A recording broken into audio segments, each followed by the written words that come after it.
নমস্কার বন্ধুরা, কেমন আছেন আপনারা সবাই? আশা করি খুব ভালো আছেন। তো বন্ধুরা, দেখতে পাচ্ছেন এখানে একটা কেকের মতো একটা আছে। এটা কেক নয়, এটা হচ্ছে ছাতু দিয়ে করা, বুটের ছাতু দিয়ে করা একটা কেকের মতো বানিয়েছে। তো এটা হচ্ছে আজকে আমি রান্না করব। তো ফার্স্ট টাইম আজকে এটা রান্না করছি, জানি না কেমন লাগবে খেতে। তো আপনারা দেখুন কিভাবে করি। আমি পিস পিস করে কেটে নেব।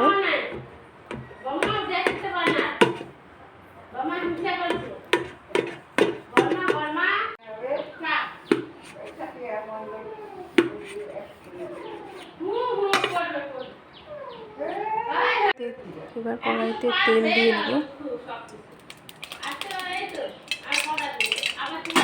দেখুন বন্ধুরা, এখানে আমার এগুলো পিস পিস করে কাটা হয়ে গেছে। এবার এগুলো ভেজে নিব আমি। তো বন্ধুরা, এটা আমি এখন একে একে ভেজে নিব লাল করে তেলের মধ্যে।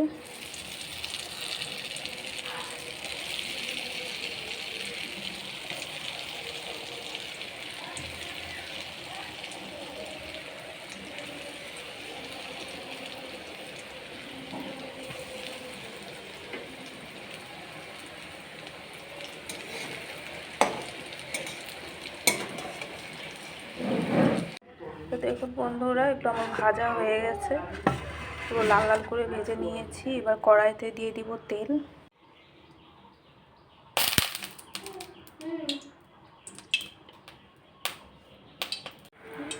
এবার দিয়ে দিব এখানে কেটে রাখা আলু, টমেটো এগুলো ভালো করে দিয়ে ভেজে নেব।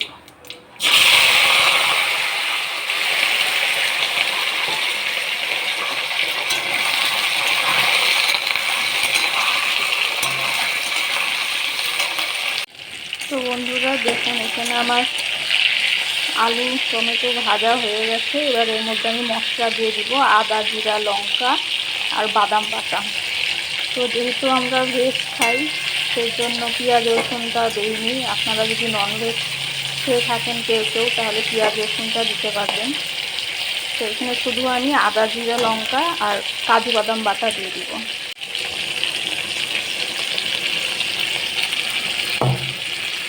বন্ধুরা, এখানে আমি মশলাগুলো একে একে দিয়ে দিয়েছি, আর দিয়ে দিয়েছি স্বাদ মতো নুন ও হলুদ। এবার এটাকে আমি ভালো মতন কষিয়ে নেব। তো বন্ধুরা দেখুন, এখানে আমার এটা কষানো হয়ে গেছে, তেল পুরো ছেড়ে দিয়েছে। এবারে আমি জল দিয়ে দেব। ভালো মতন কষানো হয়ে গেছে, এবার জল দিয়ে দেব।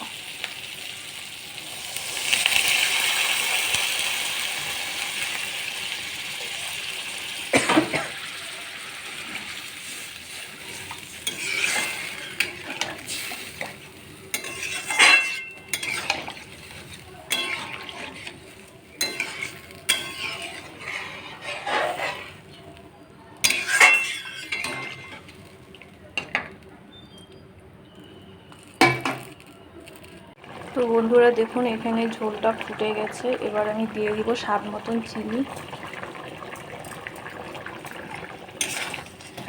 এটা আমি এইভাবেই নামাবো, কারণ এগুলো দেওয়ার পর ঝোলটা পুরো টেনে নিবে, টেনে শুকিয়ে যাবে।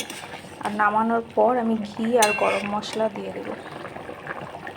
এটা আমি নামিয়ে নিয়েছি। এবার এর মধ্যে দিয়ে দিব গরম মশলা আর দিয়ে দিব একটু ঘি।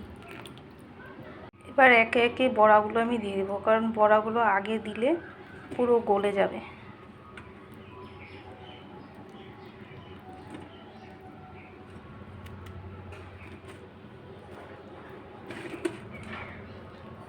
বন্ধুরা দেখুন, বড়াগুলো পুরো ফুলে উঠেছে আর ঝোলটা পুরো টেনে নিয়েছে। পরে দিয়ে দিয়েছি বড়াগুলো। জানি না কেমন হয়েছে খেতে, বলতে পারবো না।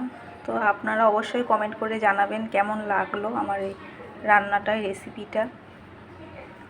তো আজকের মতো এই পর্যন্তই। পরে দেখা হবে আবার একটি নতুন ব্লগে। টাটা।